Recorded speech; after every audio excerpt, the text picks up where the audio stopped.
ಮನೆಯಲ್ಲಿ ಲಕ್ಷ್ಮೀ ಕಟಾಕ್ಷ ಆಗಬೇಕಾ? ಸದಾಕಾಲ ಲಕ್ಷ್ಮೀ ಮನೆಯಲ್ಲಿ ನೆಲೆಸಬೇಕಾ? ದುಡ್ಡು ಅನ್ನುವುದು ಮನೆಯಲ್ಲಿ ಉಳಿಸಬೇಕು. ಕೈಯಲ್ಲಿ ನಾಲ್ಕಾರು ಕಾಸು ಹಣ ಉಳಿಸಬೇಕು.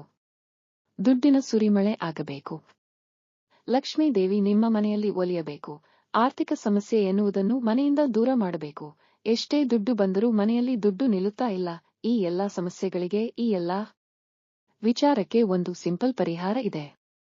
ಹೌದು, ನೀವು ಮನೆಯಲ್ಲಿ ಈ ಕೆಲಸ ಮಾಡಿ ಪರಿಹಾರ ಮಾಡಿಕೊಂಡರೆ ನಿಮ್ಮ ಮನೆಯಲ್ಲಿ ಆರ್ಥಿಕ ಸಮಸ್ಯೆ ಎನ್ನುವುದನ್ನು ದೂರ ಮಾಡಬಹುದು. ಕೈಯಲ್ಲಿ ನಾಲ್ಕಾರು ಕಾಸು ಹಣವನ್ನು ಉಳಿಸಬಹುದು. ಅದು ಏನು ಎಂದು ಹೇಳುತ್ತೇವೆ.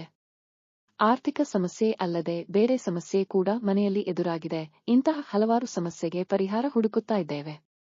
ಪರಿಹಾರ ಸಿಕ್ಕಿಲ್ಲ ಎಂದುಕೊಂಡರೆ ಈ ಪರಿಹಾರ ಮಾಡಿಕೊಳ್ಳಿ.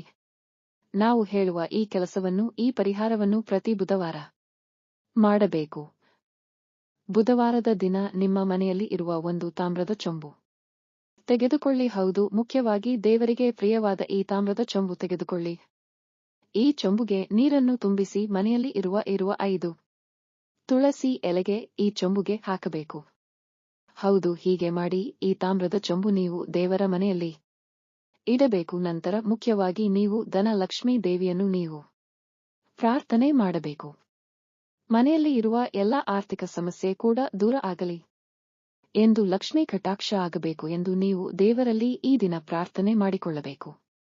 ಮಾರನೇ ದಿನ ದೇವರ ಹತ್ತಿರ ಇಟ್ಟ ಒಂದು ತಾಮ್ರದ ಚೊಂಬು ಎತ್ತುಕೊಂಡು ತುಳಸಿ ಎಲೆ ಮುಖಾಂತರ, ಅದರ ಒಳಗೆ ಇರುವ ತುಳಸಿ ಎಲೆ ಮುಖಾಂತರ ಮುಖ್ಯ ದ್ವಾರಕ್ಕೆ ನೀವು ನೀರನ್ನು ಚಿಮ್ಮಬೇಕು. ಇದರಿಂದ ಮನೆಯಲ್ಲಿನ ದರಿದ್ರ ದೋಷ ಎನ್ನುವುದು ಹೋಗುತ್ತದೆ. ಆರ್ಥಿಕ ಸಮಸ್ಯೆ ದೂರ ಆಗುತ್ತದೆ. ಈ ಕೆಲಸ ನೀವು ಪ್ರತಿ ಬುಧವಾರ ಮನೆಯಲ್ಲಿ ಮಾಡಬೇಕು. ತಿಳಿದಿರಲಿ, ನಾವು ಹೇಳುವ ಈ ಪರಿಹಾರ ನೀವು ಮಾಡಿಕೊಂಡರೆ ಸಾಕು, ಮನೆಯಲ್ಲಿ ಇರುವ ದರಿದ್ರ ದೋಷ ಎನ್ನುವುದು ದೂರ ಆಗುತ್ತದೆ. ಆರ್ಥಿಕ ಸಮಸ್ಯೆ ದೂರ ಇಡಬಹುದು. ನಿಮ್ಮ ಹಣಕಾಸಿನ ಎಲ್ಲಾ ಸಮಸ್ಯೆಗಳಿಂದ ಖಂಡಿತವಾಗಿ ನೀವು ದೂರ ಇರಬಲ್. ಚಾನಲ್ ಅನ್ನು ಹೇಳಿದರೆ ಖಂಡಿತ ತಪ್ಪಾಗುವುದಿಲ್ಲ. ಮಂಗಳ ದೋಷ ಇರುವವರು ಮಂಗಳವಾರ ನವಗ್ರಹ ಮಂತ್ರ ಅಥವಾ ಹನುಮಾನ್ ಚಾಲೀಸ್ ಪಠಿಸಬೇಕು. ಸ್ನೇಹಿತರೆ, ಈ ವಿಡಿಯೋ ನಿಮಗೆ ಇಷ್ಟ ಆಗಿದ್ದರೆ ಲೈಕ್, ಶೇರ್ ಮಾಡಿ, ನಮ್ಮ ಚಾನಲ್ ಸಬ್ಸ್ಕ್ರೈಬ್ ಮಾಡಿಕೊಳ್ಳಿ. ಕೇಳಿದ್ದಕ್ಕಾಗಿ ಧನ್ಯವಾದಗಳು.